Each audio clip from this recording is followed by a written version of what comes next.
Welcome everybody. My name is Andrea Robinson to the Journey Podcast.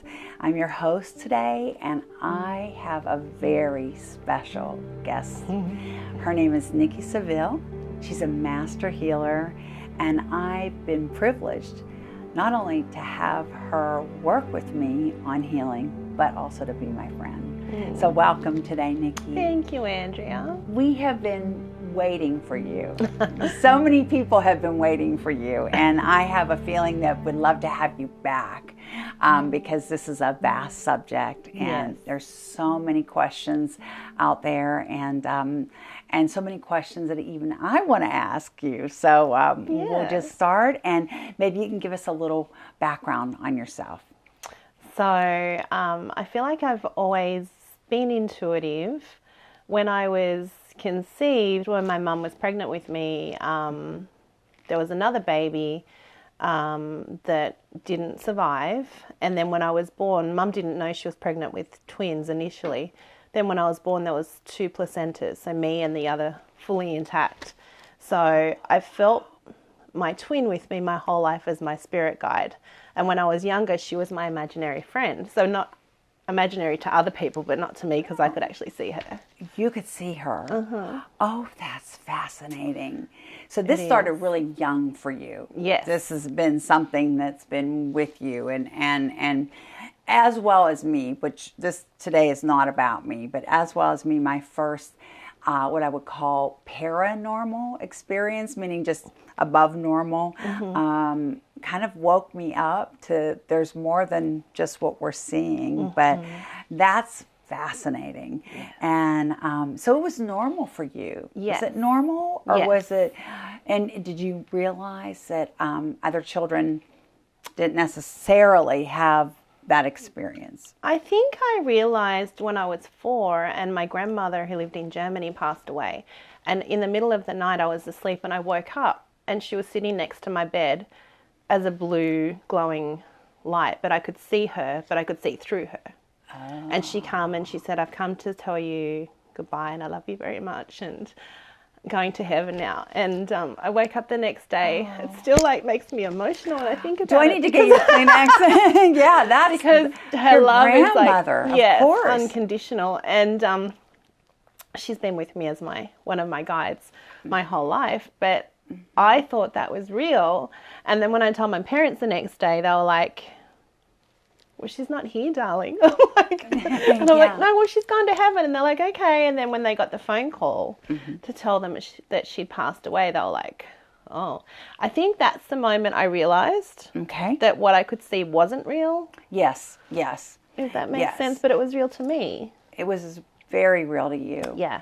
And I won't get into it, but I had a similar experience with an uncle who had passed way before I came into the picture. And my mom took me to the Catholic Church and wanted to have me exercise like Linda Blair. She thought I was going to spit pea soup. But anyway, that's okay. I realized that as I grew up, and I'm sure you too, that it wasn't true for everybody. And all of our gifts are a little different as well. Yeah. So tell me about Master Healer. I love that because I think when we get into the different modalities, we use, if you're anything like me, what we can when we're called to use it with your guide. You find that your spirit guides help lead you to that. Yes. Yes. So my journey into healing began when I saw a medium and she actually channeled my spirit guide through to me when I was 18. And that's my guide, my sister gave me all the information. Wow. It was a huge download of information and also a huge spiritual awakening at 18.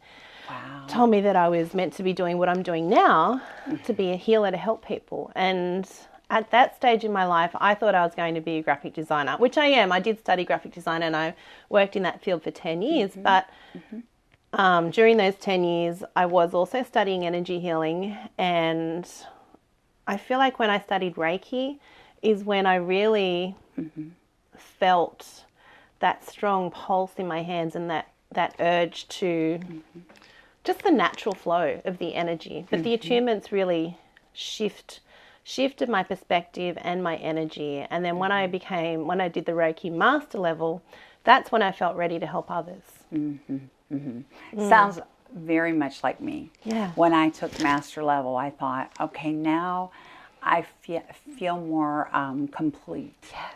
And with the laying on of hands, and in the first 2 levels, I would do primarily self-Reiki. Yes.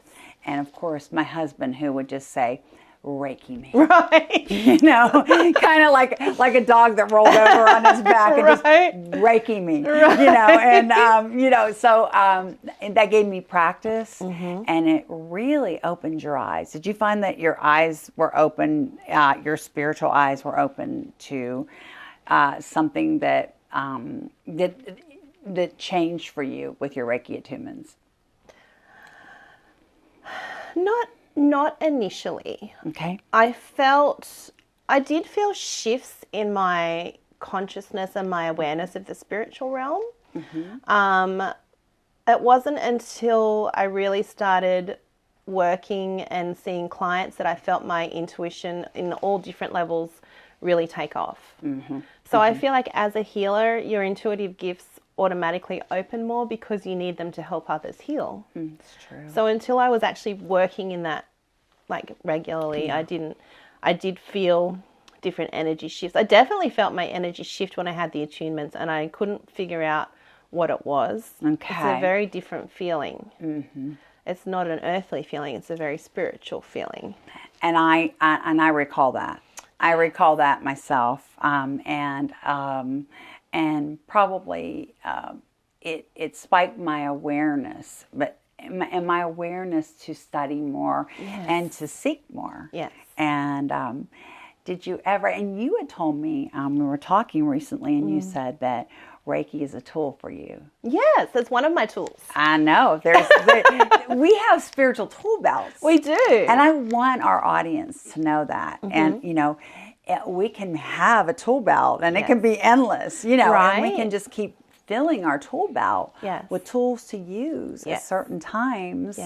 And maybe we're using multiple tools at certain times. And I have a feeling that's what happened, because I have been blessed to have you working with healing for me, and that's been it's been absolutely amazing. I mean, we've had some amazing sessions. We have. Yes, yes. There's one I've hesitated to talk about, but you know, but I may do that. But so Reiki is a tool. Yes.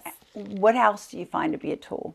So when I had that first spiritual awakening at 18, I was very afraid because all of my intuitive senses, I feel like they blew wide open. I could see like spirits with my actual eyes. I could hear them with my ears. I had the thoughts coming into my mind.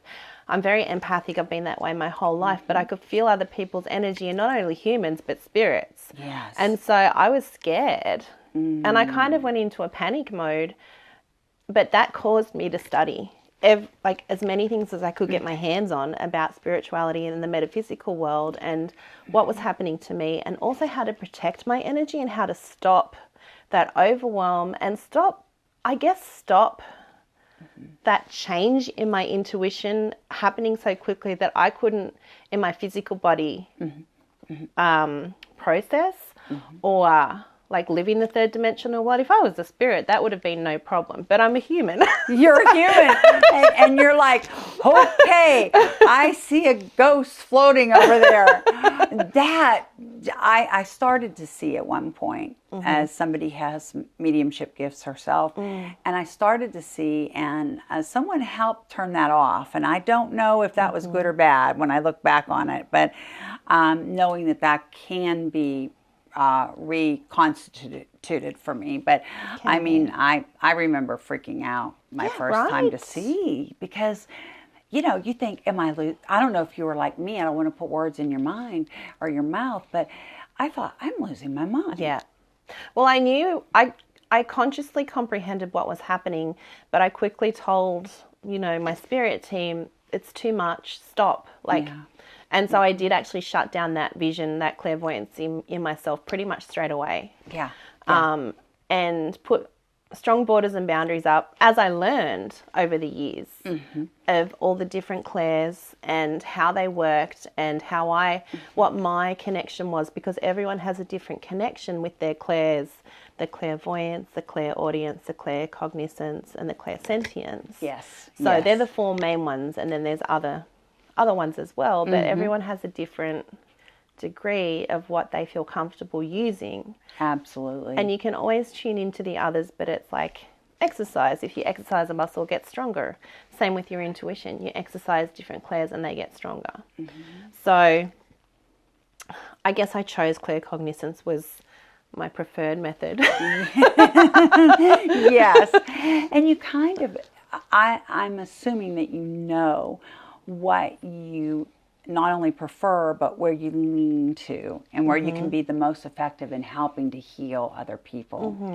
And how do you feel, one of the things I've wanted so much to ask you today about combining all these amazing gifts, you know, and with modern medicine and what I call the old-timey tinctures and things that, you know, like Vicks Vapor Rub. Homeopathy. You know, just, like kind of combining it all. Are you okay with that? Or Definitely. Yeah, I thought so. I thought so. Yeah. You know, I found that they help one another. Definitely. I have ADHD and I self-diagnosed a couple of years ago, and I struggled with medication for it because in the spiritual realm, medication, I guess, like for antidepressants, isn't widely spoken about. And I wanted to do it natural, but I tried and it didn't work. So I am on a medication which is working to help me focus and function in this world, and there's nothing wrong with that. You know, so there's a place for Western medicine, there's a place for homeopathy, there's a place for all of it. Yes. And it just takes using the tools that are available to us. Why wouldn't we use modern medicine to help us in our lives? Absolutely. Right? Absolutely. And I noticed for me why through my spiritual gifts opening as they've opened over the years and being more aware of my spirituality, of learning that there's, and this was a hard question for me to decide to ask you, learning if you feel there's an inconsistency. And let me explain what I mean by that so that you can understand. Like I had a broken foot over the fall and of course applied Reiki. But years back I had a broken elbow taking one of my dogs out for a walk and applied Reiki, and I went to an orthopedic doctor the next day and he said, well, you have a fracture, but you're fine. I mean, so within 2 days.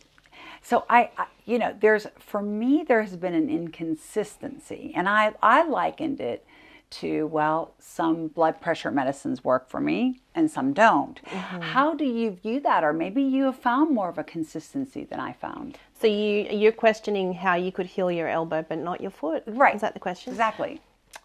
Good question. Let me think about that for a minute. Okay. I know it's a deep question, and I hesitated, but I thought if there's anybody that I know that could tackle it and don't feel pressure.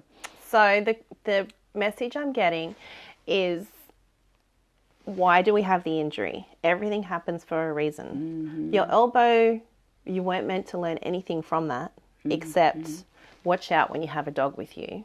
Right. We're the universe, we're going to let the Reiki heal. Right.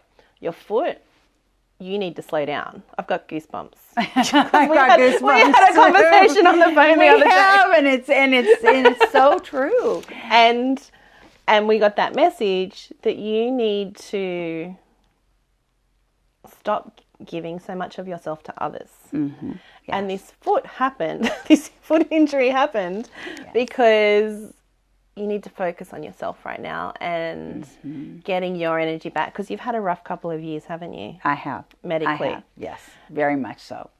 And I believe in metaphysical reasons for illness. Not all across the board. Like you say, there was a reason for the elbow. I mean, it's because I practically fell with my dog on black ice. But interestingly, what really got my attention is when I broke the foot the second time. I went, oh, I hear you. It's like, God, I hear you. You're telling me to slow down. Yeah. And so I'm so sorry that happened. That's so hard to physically be, your feet are so important to movement. But to your intuition and into your reading for me, which I hope helps those out there. Yes. What I realized was that very, very hard. Took the second break. And I was and me trying to walk and get my foot going way at my own pace, way too fast. Yeah.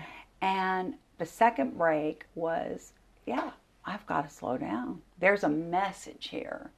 There is a deep message. And you hit on it without me telling you what I had experienced internally.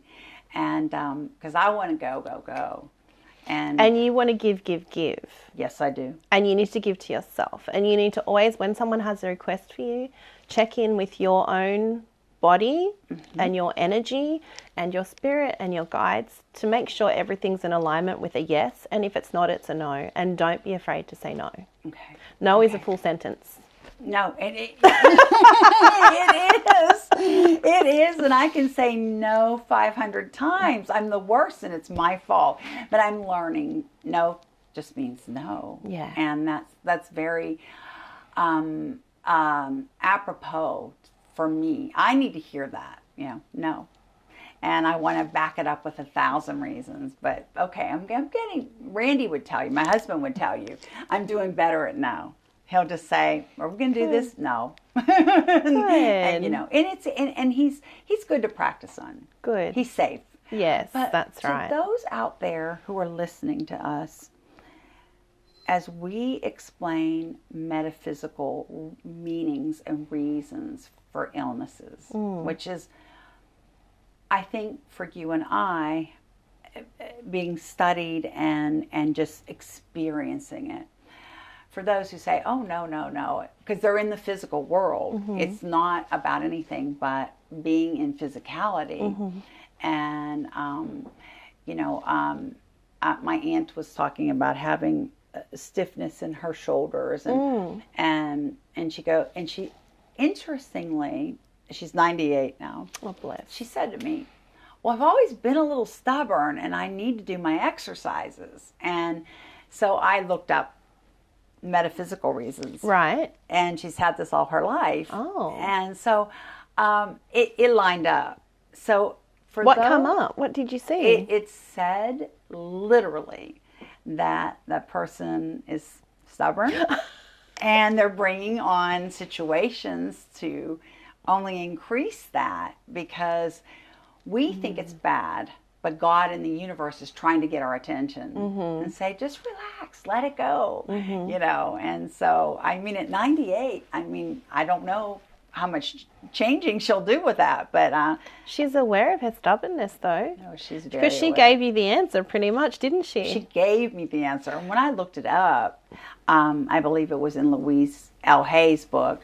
I looked it up, and that's an old book for wonderful reference guide, and I went, yeah, that's her, and I mean it in love, and but that's all of us to some degree. Yes. And it's difficult when you think in the physical realm that something metaphysical, which I know you can explain that to our audience, happens when it happens and we say, oh well, I've been doing this or doing that. I've been on my knees in the garden, so my knees hurt. But explain the difference between you did it with me, Nikki, but a metaphysical reason versus a physical reason. Okay, let me give you an example of what's going on with my body right now, which is the weirdest thing. Yesterday, I woke up and my jaw feels out of alignment. I must have slept weird that has disaligned my jaw. So when I chew, it feels my teeth aren't in the right position either because my lower jaw has moved. I'm like, I've never had this before. What's going on? So like I'm talking to my self, and so I'm like, something's out of alignment. What's out of alignment?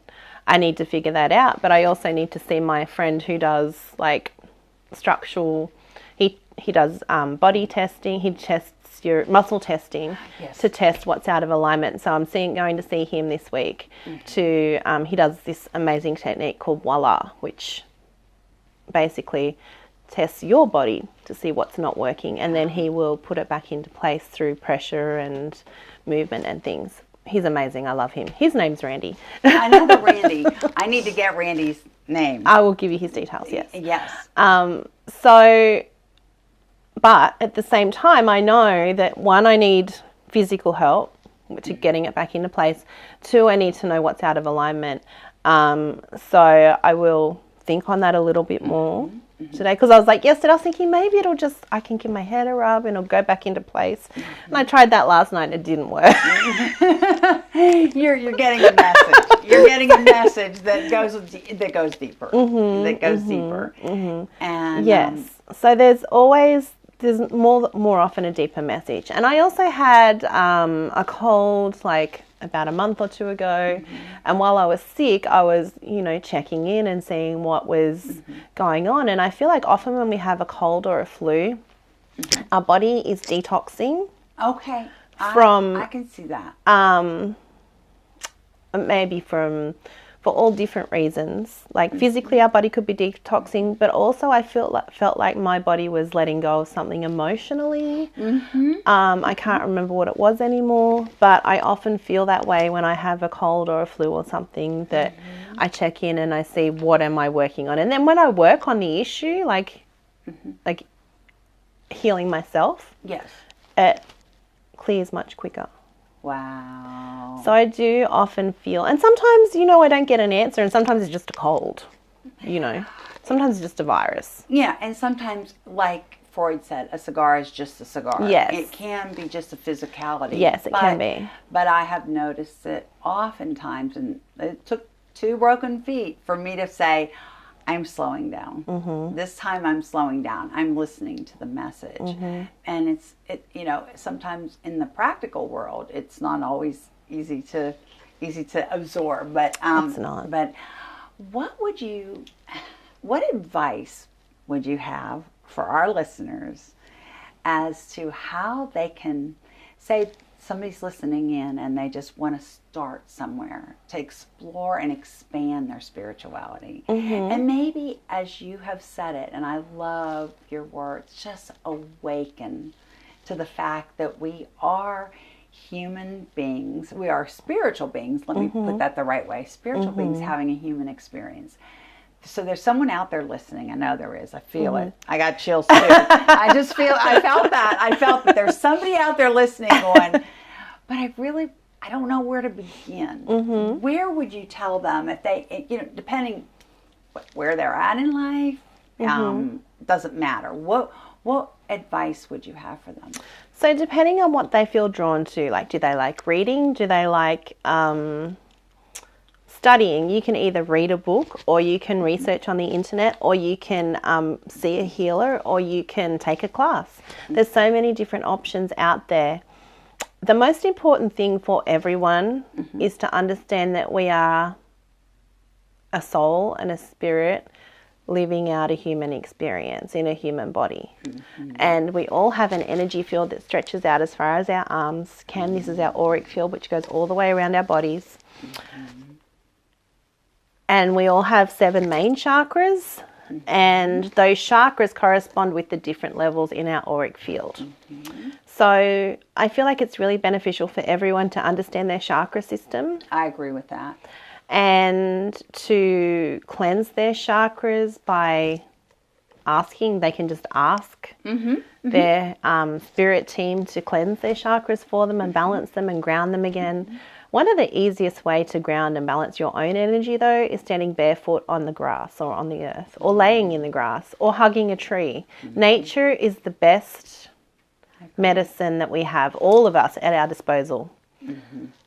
sunshine, fresh air, being near the water. It's like everything we have. And if you're feeling depressed, get outside and get some sunlight. Yes. Yes. Even if you're feeling sick, I read something the other day. Instead of popping a pill, go outside and get some fresh air and sunshine. It's going to make you feel better. One of my physical therapists on the foot said, there's nothing like vitamin D. Just get out there in the sun. Yes. Get out there in the sun and absorb it and let your body absorb it. Let your soul and your spirit absorb it. And I thought that was very enlightened for him because I didn't know how far he would go because he's a physical therapist. Right. But he was seeing a bigger picture. Good. And I thought, oh, it's good I have him. It is good. I've been being watched over. And Yes. another question I have for you, I have so many, and we want to have you back so badly. But another question is, people who are struggling in my realm, and not that it's not your realm, but my realm of maybe very puritanical Christianity or even Pentecostal Christianity, with what we're talking about. And I know I struggled because when Reiki found me, I was looking for healing. And I just said, God, dear Lord Jesus, this isn't what I'm doing. This doctor it's not working. So help me, kind of like baby steps. How, can you help me? And I kept being drawn to this shop. And meanwhile, that's where I found my first practitioner for Reiki. And I looked up at this board. Thank God they had books because it made me feel like I wasn't awkward in the shop. I finally stopped in and I saw Reiki and I thought, oh, it's Asian food. I did not have any clue as to what that meant, but I knew that's what I wanted. And so it started from there for me. But I was a little skeptical because, in the puritanical or the more basic, it's like, we can tend to look at it, and I don't, but as dark or lower energy. And I just want to encourage people as someone who loves God and loves Christ that I don't see a conflict, and I don't think you do as well. So, but I don't want to answer that for you. So I'm Christian. I've been Christian my whole life, but I've never read the Bible. So is there anywhere in the Bible that says anything about energy healing being dark? No, actually, I think quite the opposite. Right. So I don't understand where these views come from. I think it goes back to Old Testament where God says don't go. He's instructing his people, his Hebrew people, not to go into soothsayers, fortune tellers, and saying, and maybe because he knew he was protecting them, maybe they couldn't handle it, and maybe all of the people that were practicing that didn't have the best of intention, and we know about intentions too. Right, yes. In all the work that we do, and that includes everything. But actually, from reading the Gospels, the 4 Gospels, Jesus instructed us, almost commanded us to the laying on of hands. Jesus was, well, I don't know, but it's like, to me, the master, like he healed people with his hands. Yes, exactly. That's exactly right. I'm like, if I ever need help, he's the person that I call on. Exactly. And that's exactly where I'm so glad you went there, because we didn't rehearse. I want people to know we didn't rehearse that. That was nothing, off the cuff, that I just thought the laying on of hands is, especially in the New Testament, I think as people grew and they could find that they could trust that, and trust that other people had best intentions, because we do know the same hand that heals also can be the hand that hurts. So as long as your intention is pure and good, I've struggled with that as well. I encourage people, before they see anyone in the metaphysical realm as a therapist, as a healer, to read reviews, to feel into their energy and feel if they're the right person for them. And because every healer heals differently, but there are also, I've never come across anyone who's done harm through healing, but I have heard of people who've been to healers and have not completed the session, and then they've come and seen me, and then I've gone through different things. Not that I get any feeling about the, nothing against the other healers, but No. you know, maybe they're just not as aware of what that person needed at the time, or maybe, you know, so it's important that you feel into that person's energy and feel that they're aligned with you. Don't just go and see anyone. I agree with that 100%. Yeah, because we all have a gut feeling about things. Follow your gut. Always trust your intuition. I encourage people to never doubt their intuition. If you have a bad feeling about something, you need to listen to that. I agree. And it is being, as you know, Nikki, taught from within. Yeah. Intuition is simple. It's being taught from within. And I remember an entertainment attorney who had taken interest in my music career saying, Andrea, your gut will never lie to you. Just follow it. And sometimes it doesn't take you where you think you're going. So you're going off an exit ramp because your intuition, and you're going, huh? I'm following my gut, and this is, you know, but it all ends up being the better choice. So, you know, I think that's what you're saying, if I'm right. Yeah. It's wonderful. I am. So sort of start, for those out there that just want to start to expand and awaken to their spirituality, just start to notice. Would you say notice? Do some research. Research. Look into it. If you want to learn about it, then read a book. Yeah. Search the internet. Yes. You know, talk to other people who are spiritually inclined, and talk to your spirit guides. We all have a spirit team with us. And a friend of mine told me this not so long ago, which blew my mind, and I should have known, but sometimes you don't know until you know.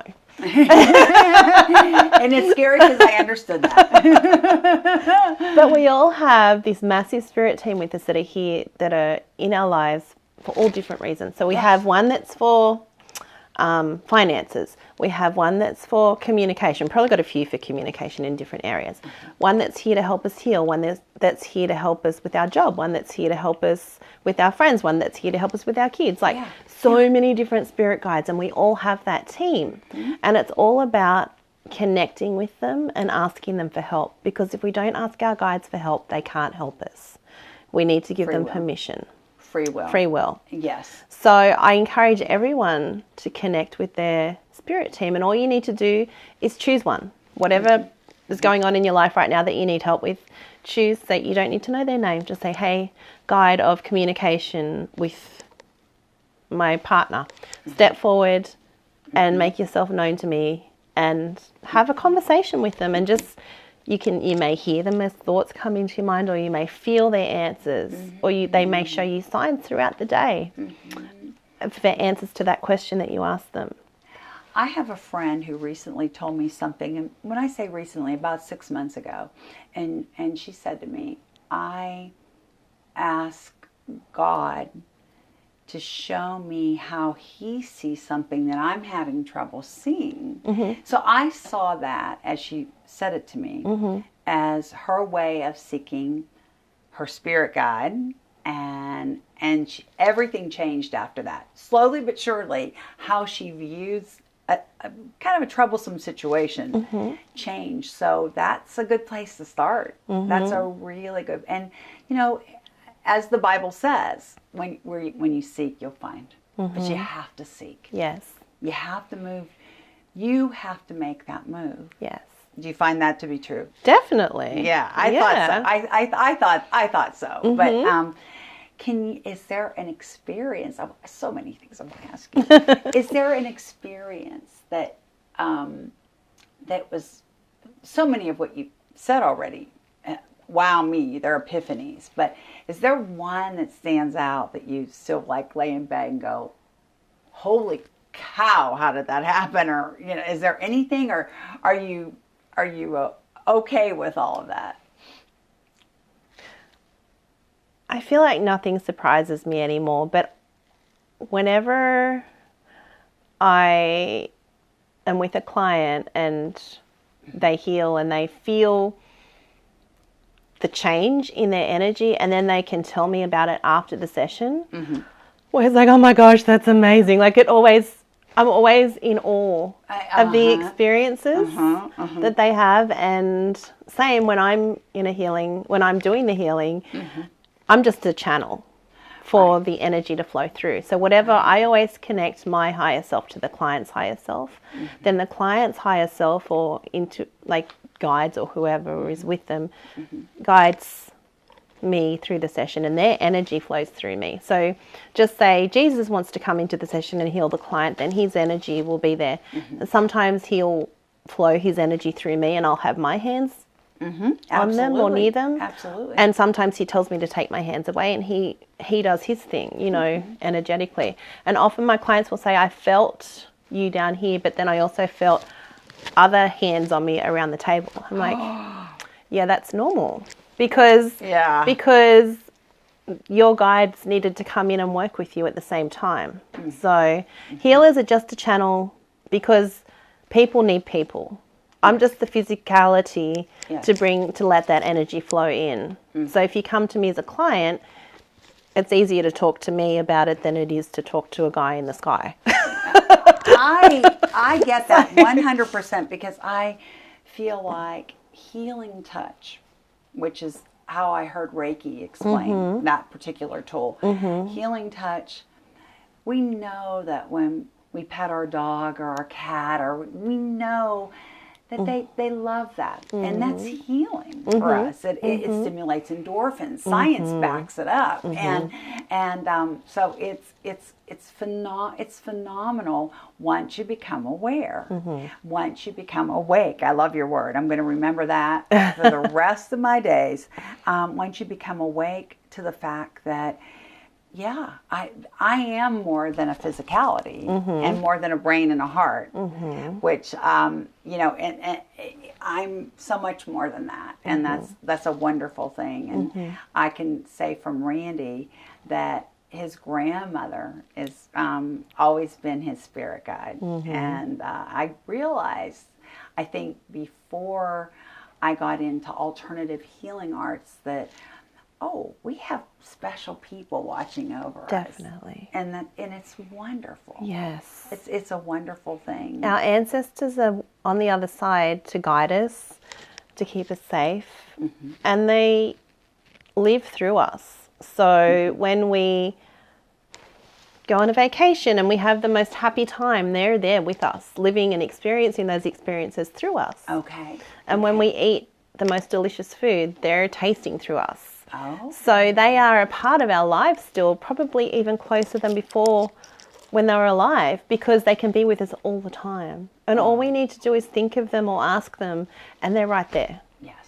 And I love the free will aspect, because it's so respectful and so kind. And I like what you had to say about when you see a client maybe get off your table or sit on your table and say, wow, you know, or, you know, like you say, it's not surprising you anymore, but you still are in awe of it. Yeah. You're still very much in awe of what happened and your experience. Yes, definitely. And it's important for everyone to know that we're all climbing our own mountain, and that healing is a process. It's like layers. We heal in layers.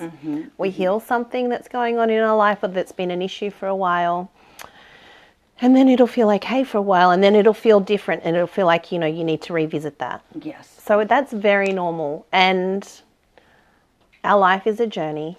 Yes.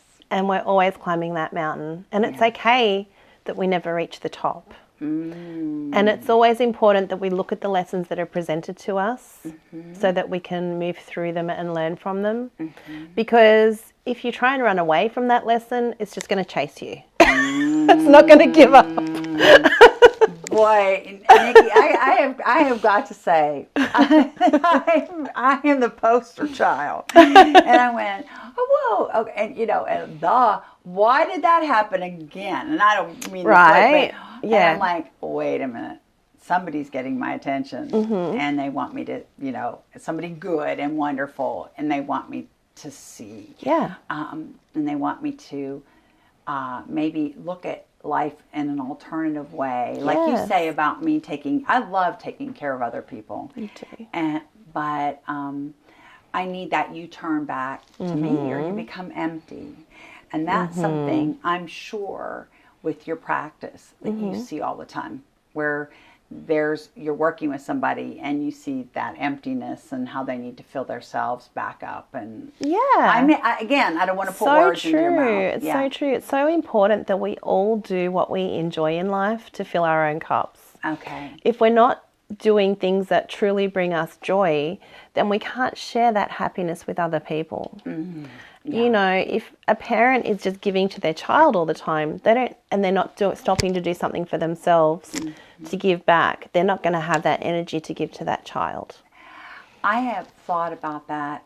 Randy and I, my husband, we didn't have children. Mm-hmm. And I've thought about that, and I've thought about parents. And I hate to give advice on parenting because it's like, I never had children, but maybe being a little further away, I'm able to see something, kind of like your hand, you know, able to see something. And I thought, if that mom and dad would just go out for one romantic dinner and get a babysitter, and take a break.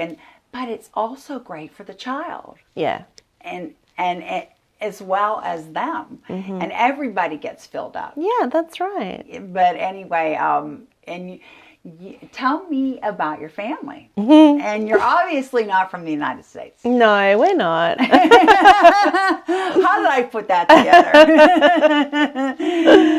How long have you been in the United States? So it'll be 7 years in October this year. Okay. We're from Australia. My husband has loved America his whole life. Oh. He's, and I feel like growing up in Australia and probably other countries in the world as well, America is idolized. All the movies that are made here that we see on TV, we think, it's a beautiful country. And it is a beautiful country. Oh, it is. And it's a massive country, and there's so much to see and do here.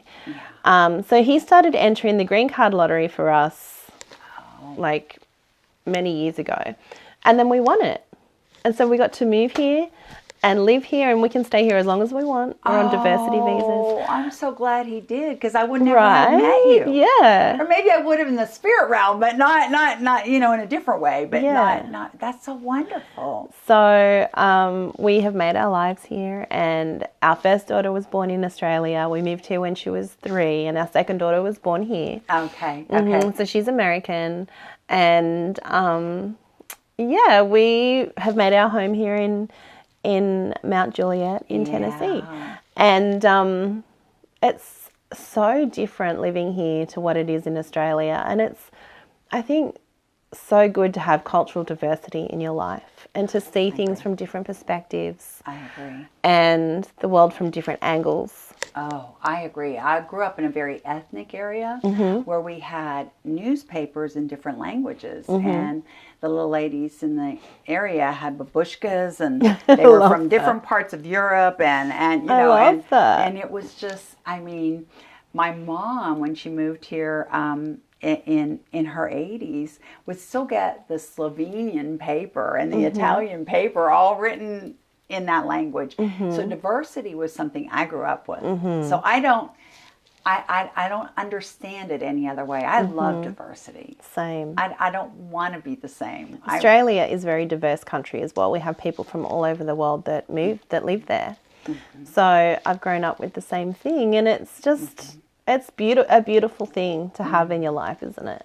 Well, it's priceless. Yes, it really is. And I feel for people who haven't had that opportunity. And a bucket list trip for Randy and I are to go to Australia. Oh, it's beautiful. You should go. It's We're going to get all the scoop from you. Yeah, and definitely. Your husband. And about your daughters. Now, gifts in the spiritual realm. Oh my gosh. So children are automatically very intuitive. They're born with all their senses wide open. And when our first daughter, so we had, my husband and I got a Rottweiler together not long after we started living together. We weren't married yet. And he was our baby. Such a beautiful dog. Aww. Anyway, he passed away when I was 5 months pregnant with our first daughter, and it was so hard for me. Like, he was a baby. Yeah, he was my dog. I feel like Michael always said he's more your dog than he is my dog. And he was the first dog I ever owned, because growing up my parents didn't have dogs. So I didn't really understand that concept, but Michael did, because he's grown up with dogs. And so that was really hard for me to let go of. But when, it's so interesting, when Georgia was 1, she was just starting to talk. She was like, Titan, that was his name, Titan. She could see him. Oh, here it goes. Another generation. And I've felt him with us like all the time. And, you know, the weirdest thing is he was never allowed in our bed. Like, okay. That was something we never did. That was a no-no. Yeah, but now that he's with us in the spirit world, I will often feel him jump on our bed. And he like snuggles up. It's so cute. Oh, so you feel him. I feel him. And then we had another dog, another Roddy as well. She's passed away since. But she was around when Georgia was born, and we had to leave her behind when we moved over here. We left her with the people that bought our house, so she didn't have to move homes. But and Georgia, our daughter, first daughter, missed her terribly. So she had a really strong connection with our second Rottweiler, but she will feel Nassau, that was her name, around her a lot, and Titan, but Georgia will feel our kids. She's very clairvoyant, Georgia. Okay. So, yeah, will tell me if she can sense a spirit in the house. Okay, it sounds like a whole nother generation of healers and clear. Yeah, that's a wonderful thing. And the other day, my second daughter, who's 6, I wonder if she, and I'd be interested to hear your take on this. Okay. Intuitively. I wonder if she remembers a past life. Because she's been saying, ever since she could talk, Mummy, and fascinated with death. Are you going to die? I don't want you to die. I don't want to die. All about death. And then the other day she said something about her being a grandma. And I said and then I mistakenly tried to have a conversation with them both about past lives, and that was not good. They didn't like that. That That didn't go well. That concept they weren't ready for that concept. No, they both got upset, and I was like, oh gosh, that was not a good idea. Yeah. It may grow into that. But often kids will remember their past lives. And I said to Michael, I wonder if she remembers. Interesting. Do you get any? I always lean, I'm one of these people that I've said, I have gone to past life workshops. And I said, I'm just auditing. I don't believe in past lives. I'm auditing. And then I have the big experience. And I have the biggest experience in the class, if you will. And I'm like, oh, geez. How do I talk this down? And I have wondered, and I've presented, and I want to know how you feel about this, because I wondered about, the Bible refers to ancestral. Yes. Like going back, like when I do a deliverance, like if I feel that there's something that is inherently, that I've inherited through DNA, yes. I'll go back, like I'll go strictly by intuition. Yep. And I'll say, God, how many generations do I need? Where's the point of creation? Yes. Where did this start? Yes. I want to know the point of creation. Yes. And I'll get like a number, 18 generations for something. And then I'll go, point of creation, turn, you're stopped. And for me as a Christian, I'll plead the blood and put the door and the cross and come forward in time, breaking that curse, if you will. Beautiful. Curse. And, that's beautiful. But, I struggle with, is that a past life? How do I view that? I don't think we need to know. Okay. I don't think it could be either or. Okay. Or both. It doesn't have to. We don't have to have all the answers. It's what you feel is true for you. And like, if I like that. If that was, Brianna's soul in a past life, maybe that she's Yeah. Yeah. Instead, sorry, I meant in like another ancestor. Yes. Like instead of a past, like it could be the past life from that ancestor. Yes. That she lived, and now she comes through. Because that kind of fits with my theory, more so the ancestor theory, and then fits with our soul group. So we reincarnate with our soul group over and over again. Over and over again. With the same group of souls. Okay. Yes. So, and then I tried to explain that to my kids in the same conversation that, you know, you might have been my mummy in a past life. George was like, you were my mummy. I love it. They're not quite ready to make that full circle turn. Yeah, but they sound very gifted. And I watch them on Facebook dance. Yes. They're so cute. They're so precious. Thank you. I wanted everybody to know that we have our information, especially Nikki's information, up on how to get a hold of you. And you take appointments. So tell us a little bit about how you work with other people. So I have some core services. I do workshops where I teach. So I teach energy and how your energetic system works and how to protect your energy, because that's the most important thing for all of us, is to be protecting our energy from the rest of the world. I also teach energy healing, so how to do Reiki. I teach 3 levels in that, and my first Reiki level is really a combination of learning about your energy and then the Reiki 1, which is all about you. So I think that's a great combination, because you get to learn the chakra system. Definitely, that's so important. Yes, I agree with that. Didn't mean to interrupt you, but that's okay. Very, very, very important. Yes. Yeah. It's a beautiful way of presenting Reiki 1. Yeah. And so even if you want to practice or not, Reiki 1 is great for that workshop specifically that I've created is great for anyone to take to learn about their energy.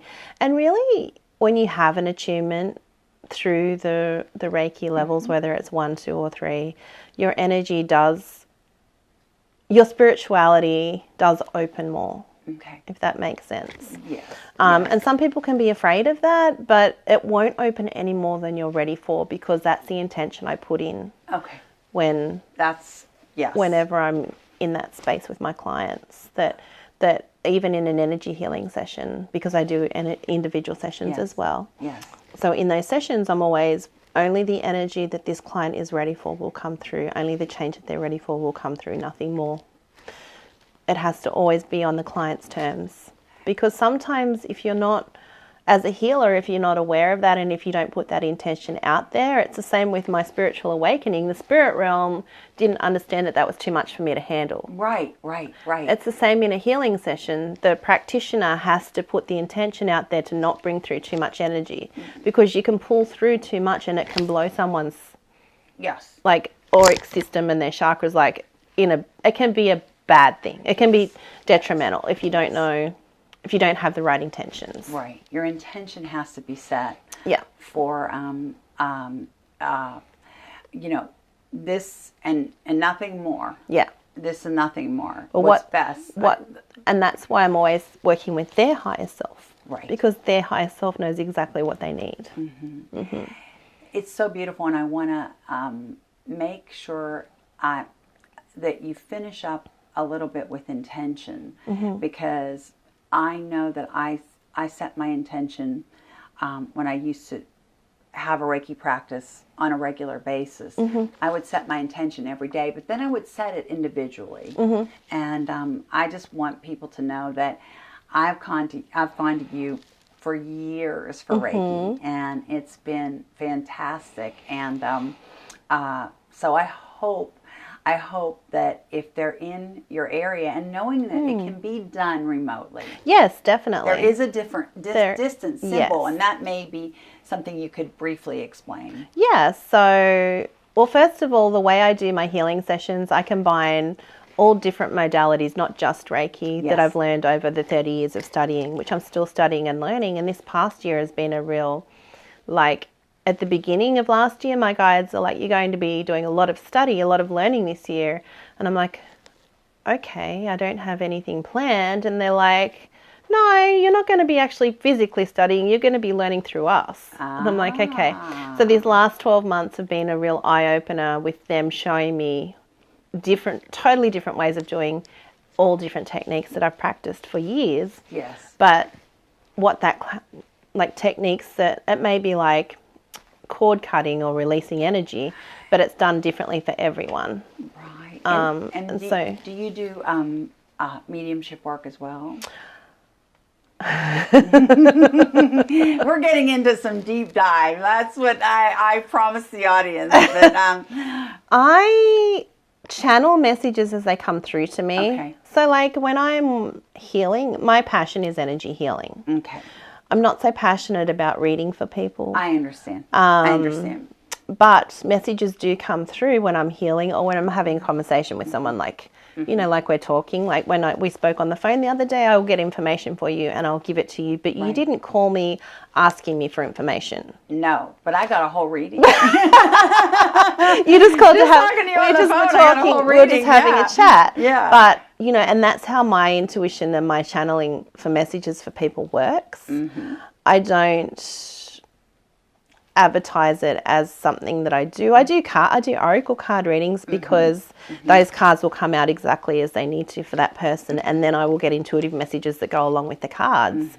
But I won't sit down and read someone because I'll never charge money to sit down and read someone because it's not what I'm drawn to do. It's not my thing. Where you feel led, and that's your integrity. And everyone who is gifted who wants to do this as a job, everyone can do it, but everyone who wants to make a profession out of this will be drawn to a different area. I agree. Yeah. I agree. Yeah. I agree. I've seen that with healers. I mean, I have been so blessed over the years. Some areas that we'll have another session and I'll hire you again. But some areas I've gone, you know, they're pretty quiet, you know. But I think with healing, I've been very blessed to have great healers come into my life. When I look back on it, it just feels like I've got an angel watching over me. Yeah, and it may not feel like it right away, but I've had really wonderful healers. So that's been an area of my life that I can say is been I've been very blessed. Good. You know, but with one other thing that I wanted to ask you, because we're getting close to time already, is how do I put this? Well, maybe we could give a dramatic example of you working with me. This may or may not be, but I want to tell people that I had an arm that literally shook for 10 years, and I had you work on my arm. Yes, and I remember. And you were privileged to see something really, really creepy, right? That had come out of the top of my elbow. I don't know if you remember that. Just remind me, did we just do one session or did we do multiple sessions on it? Multiple. Yeah, it was going on for a while, wasn't it? Oh, it was. And so this was one of those layered healing experiences. It was layered. And you said this can take more than, and I mean, it would literally just start to shake involuntarily. Yes, and, I remember. And it was such a blessing, because after maybe 2 or 3 sessions is how I remember it. It probably 3. And I remember you saw it was a snake. It was a snake. It was a snake. And I mean, and I kind of felt like it was bad energy stuck in there. And I don't know why, but I do feel like it was from. So I believe that from our ancestors, we all choose to bring things into this lifetime that need to be healed. So that's where the ancestral healing comes in. So I don't believe it was anything that you picked up this lifetime. I think it was an ancestor thing, like bad energy that an ancestor had, and you chose to heal it this lifetime. And certain things will start at a point in our life, like you said, it started 10 years ago, when your soul is ready to heal it. So that's why 10 years, whenever that 10-year mark was. It was And about so- 10 years, I Yeah. can remember. And I remember, and just for everybody who's listening's sake, because it was so dramatic for me, because it would just, I remember my mom even saying she was still alive, and she'd say, "Oh, honey, your arm," neurologically, she was thinking I needed to see a doctor. And that made sense. And it was just this left arm. And And you had some weakness in it too? I did. Has that all returned now? Yeah, Good. and I did. And with several sessions, at least 2, maybe 3. 3, yeah. You saw the untangled ugly it. snake, and we'll go that far. And it appeared to you that way. I didn't see anything. As I recall, at first it was vines. It was like in your arm at first, it was vines, and it was also had grown up into your brain as well. And so it was all about untangling that at first, Yes. and disconnecting it all and pulling it out energetically. And then it was, so I just feel like your soul needed a couple of sessions in order to fully release it. And as we were healing you, we were healing the ancestors back in generations that needed to release that as well from their lifetime. I mean, that is incredible. But I remember feeling, as I'm very clairsentient, Yes. and I remember feeling something leave, Good. and it went. I mean, it went and has never returned, and I know it never will.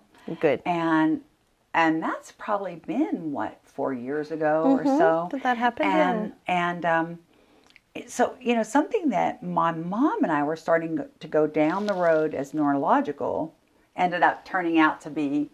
Well, I do think it was affecting you neurologically. Oh, it was. It was. It was definitely affecting your brain. It was in your brain as well. Oh, It yeah. was like entangled in there. Yeah. And I remember you saying, "I'm pulling things out."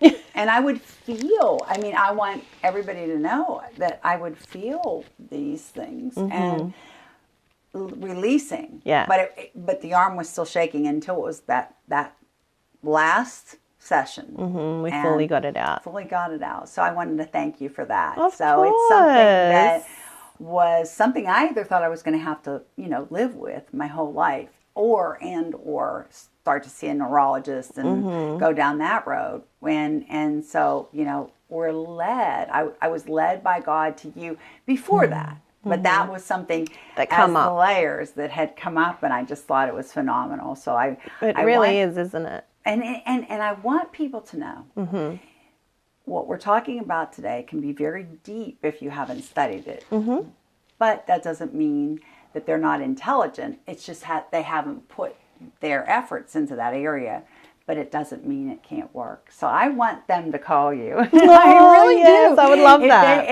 and I feel there's one person, that's when I got the chill. There's one person that just wants to expand their spirituality. And my whole purpose, as well as helping people on an individual basis, but like with what we've worked together on, is to empower people to understand their own intuition and to use it to guide themselves forward with clarity and purpose on their path. Because we all have the ability to do this for ourselves. Yes, we do. It's about recognizing your strengths and just opening up that channel of communication with your guidance and recognizing when your energy feels out of balance. It's about getting in touch with our entire being, Yes. not just Yeah. our physical body, but Right. our energetic body, to understand when something's energetically blocked or physically blocked. And